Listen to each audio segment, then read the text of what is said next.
Okay, so I'm back again. I just did one yesterday. I don't usually do more than, I don't even know how frequently I do these lives, not very often. But I was thinking about this the other day, and I tried to do a video about this like a week ago. And by this, I mean the topic that I want to focus on, which is basically why does your partner, or you for that matter, keep saying the same thing over and over again? And this could be specific to in a fight, it could just be like talking in general. Um, but why someone keeps like reiterating the same point. So, in case you don't know me, which you very well may not know me, my name is Tara Vossen-Kemper, and I am a group practice owner in Columbia, Missouri. I'm the owner of the Counseling Hub, and I'm a couples therapist. I'm technically just an individual, like a licensed professional counselor, but I do a lot of couples therapy. I do a lot of marriage counseling. That is definitely one of my very favorite things. So that tends to be what I talk the most about and what I like to focus the most on. All right, so why does my partner keep saying the same things? You want the short answer, here is why. Your partner keeps saying the same things because they don't feel understood. That's it. And you can say, this is where it gets interesting and funny. You can say, well, I understand their point. That's fine. That's not the same thing as your partner feeling understood. And both can exist at the same time. So I'm blinded by light right now. Give me a second, this damn thing. There we go. I think I fixed it. I did not fix it. There's a car outside. It's like glaring in my face. Oh my gosh. Oh, that's better, except for that messes up the other light. This will be fine. Okay, so if it's, all right, so why my partner keeps saying the same thing? Very, very short answers, because they don't feel understood. And again, that you saying, or you being able to say, or, thinking in your head, well, that's stupid because I understand what my partner is saying.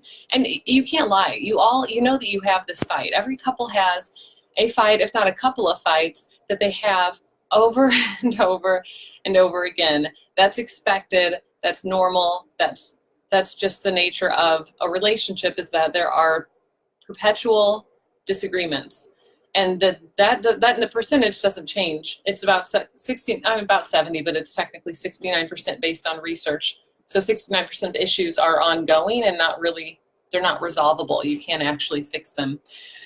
That doesn't mean that they have to go terrible. That doesn't mean your conversations or your fights about those topics have to be bad. It just means that they're always going to be there. And a good example of this is cleanliness. Something like, my threshold for clean is my threshold for messy is probably a better way of saying it, is much lower than my husband's. So what he thinks is, he's like, no, this is clean up until this point. And I'm like, shit, this is not clean. Like this isn't clean bar is right here and his is up here. That difference is probably never, ever going to, we're not ever going to be on the same page. That doesn't mean anything other than we disagree on this topic, and we're probably always going to disagree on this topic. He's probably never going to see clean or messy the same way that I see clean or messy. That's part of the 69% of issues that won't go away. And that's a simple example. These can get super complicated or super intense. They can be about sex. They can be about finances. They can be about feelings, talking about feelings, opening up about experiences, sharing vulnerable things, etc. My point is that I swear I'm going to circle back around to the why my partner keeps saying the same thing, and then I'm going to hop off because I don't want this to be super long, because I could actually talk about this forever. Forever is extreme. For hours, that's not extreme, that's literal. So my point is that if 69% of issues are unresolvable, they cannot be solved, cool. That's in happy, healthy couples, that's fine. We have to be able to dialogue around these things.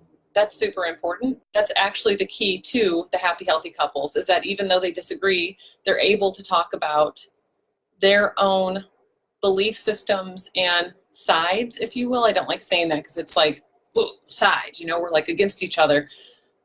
And it's just, but, for the sake of this conversation or this dialogue, I guess, or this like me talking at you for the sake of this, each couple is able to talk about their side,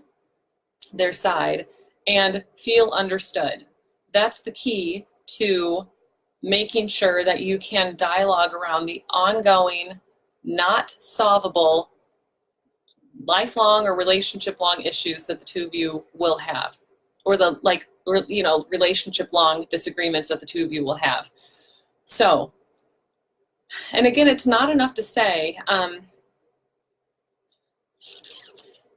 don't think I want to get into it right now because it's probably would be too long, and I haven't thought enough about it to talk about it in a way that I could be succinct. So, but the long and short of it is that just say, well, I understand what my partner is saying. They have to feel understood.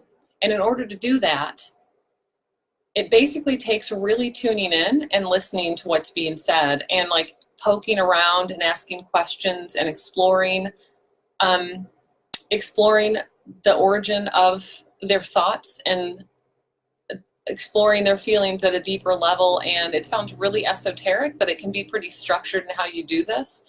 And an interesting anecdote, I think it's interesting, and I talk about this with some of I just use it as a random little story with some of my couples that I see.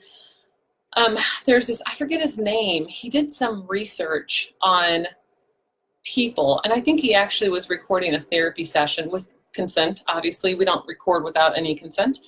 So he was recording the therapy session, and he was measuring people's, he was measuring skin reactivity or galvanized skin something. I forget the exact language. Basically, he was measuring emotional reactivity through the skin. Hopefully that's good enough of an explanation. And pretty much people all have their own personal patterns of like emotional reactivity. And what he found is that anytime there are moments of basically empathy, so the moments that I feel really understood and that somebody's really tuned in with me are patterns of emotional reactivity. If they're like this, they're like, just wait, I gotta go the same way, doing their own thing, they sync up. And then whenever that moment passes, and we disconnect or start talking about other things, they get their own pattern again. So the idea of like, our physiology actually matches up with people whenever we feel connected. And that's what empathy can do, and that's what connection can do. And that it's the result is feeling almost like held on the inside. That sounds so cheesy. Like held. It's a way of feeling like safe and seen and understood and connected and empathized with. You want that thing to happen whenever you're having these discussions. Like you want to have that sense of like, oh, this person actually cares. This person actually cares. And when I feel that way, then I'm more willing to listen. So your partner keeps saying the same thing over and over again, especially in fights. Again, if I just can sum this all up, because they don't feel understood. And if you're saying again, well, I understand my partner, doesn't matter. Do they feel understood? Because that's actually what it's about. Because I can say to my husband, yeah, I understand, fine. Your threshold for messiness is different. That if he says, no, you don't really get it, Tara, like you don't actually get where I'm coming from, then that means that he doesn't feel understood, and therefore he's going to keep saying the same thing. So it's hard to do. It's simple to do, but it's difficult to do because it entails like setting aside our own shit and like our own like stuff that comes up and our own like frustrations and actually tuning into somebody else, even though we're mad. So that's all. Hey, Jimmy B.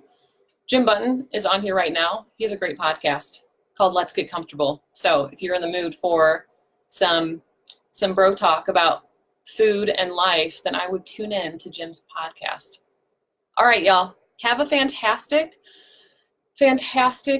evening, day, what have you, and hit me up if you have questions. And if you need if you ever have questions, message the practice through the Counseling Hub, or just shoot us an email at contact@thecounselinghub.com. Call us, whatever. Okay, be good. I'll see you later. Bye.